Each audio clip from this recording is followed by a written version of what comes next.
Hello, Weekend Crafter! Welcome back to the Craft Time Studio. I'm Ange and I'm here today for your weekend dose of crafts. As you know, June is the most colorful of months, so I decided to make some rainbow inspired earrings. What I'm wearing right now is actually a double rainbow, and I'll be teaching this to you today. But if you haven't yet, I hope that you consider liking and subscribing to the Craft Time Studio for your weekend dose of crafts. Let's go! For our color palette, I'm doing rainbow colors but in pastels.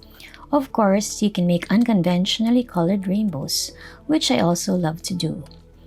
I'm also using cutters that have round edges to them. Let's also bring out the circular micro cutter and a tissue blade. Before we begin, let's make sure our work surface is clean. If you're using a glass mat like I am, simply spritz the glass with some alcohol and wipe it down.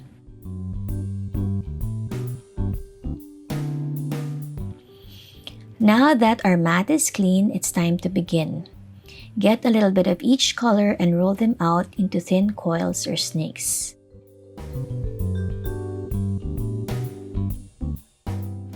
Next, let's get our main slab and condition it. Because this is a very colorful pattern, I suggest using a very light colored slab. I use my pasta roller to roll the slab out into the number 4 setting. Then I cut out a pair of these arched shapes. I get my popsicle cutter and lightly press small arches on the top and bottom of the cutout shape. Use the shape as a guide in placing each color. At the bottom of the earring, place the entire rainbow. I started with the pink, then followed with orange, yellow, green, blue, and finally, lavender or violet.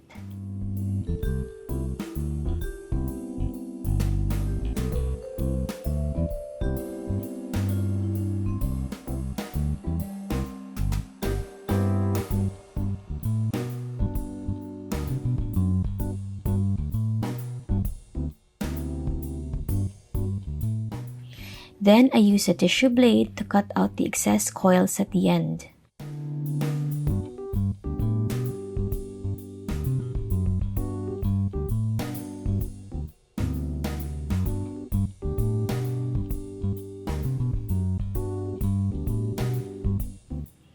Next, I place the coils at the top of the earring. But this time, I only use 3 colors.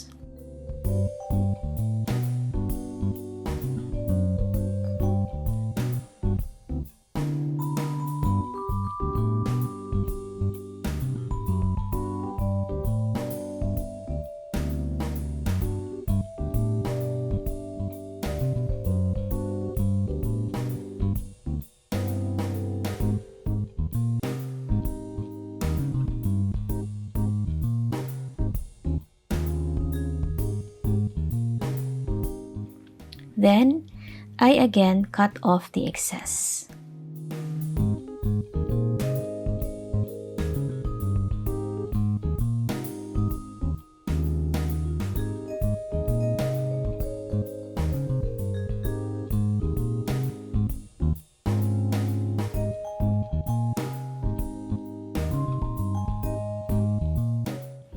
I do the exact same thing for the other arch. I got my micro circular cutter and placed a hole on the top and bottom of the rainbows.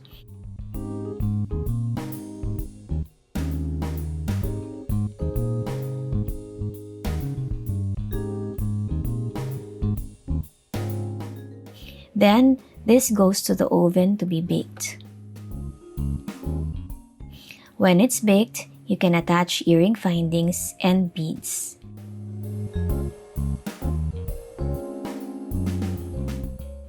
Now let's go to the second earring idea. As usual, let's roll out our colors into thin coils.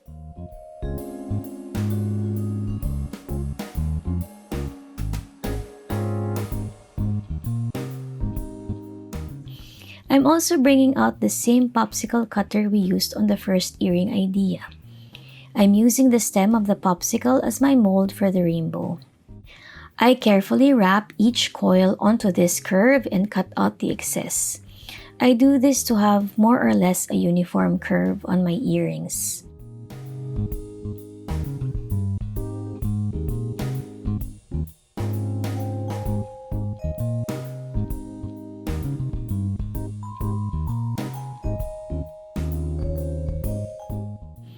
Once I am 3 coils in, I remove the mold and continue to follow the curve until I've completed the colors of the rainbow.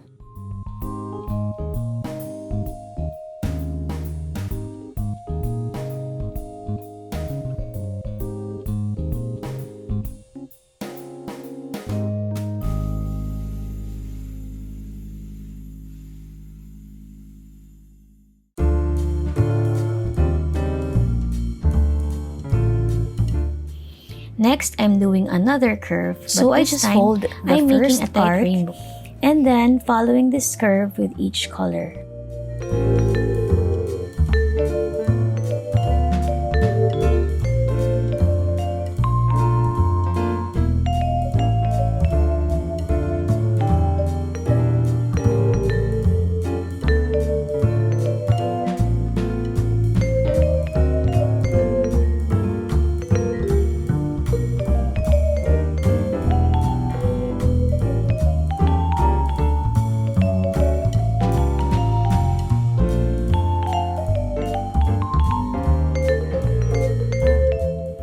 I was actually thinking of stopping with this, so I placed my holes with my micro cutters.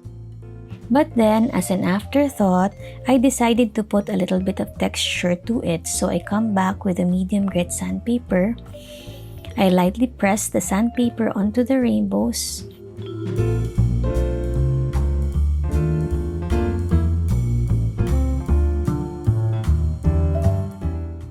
And I really loved how they looked like. This then goes to the oven to be baked. I attached the rainbows to each other with some hoops and then I added earring findings. And there you have it, my double rainbow earrings. I know this is a very basic rainbow shape, but when I punched the holes on the side, it made it feel like a new idea. Finally, we are down to our last pair of earrings. Again, this is going to be a tight rainbow, so remember to bring the coil together and then follow the curve with each color.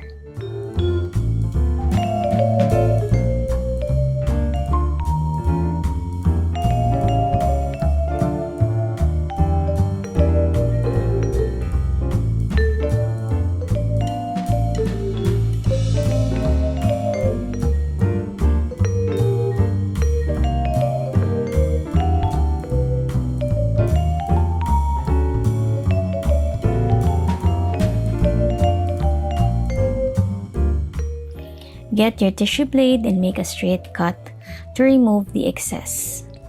Next, get a cloud cutter and cut a cloud shape.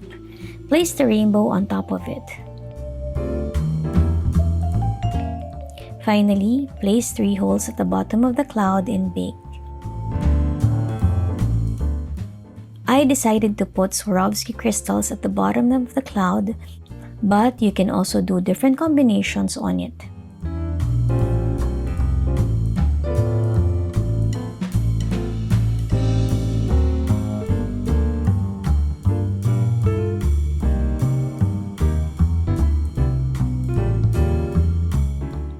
And those are my 3 rainbow-inspired earrings.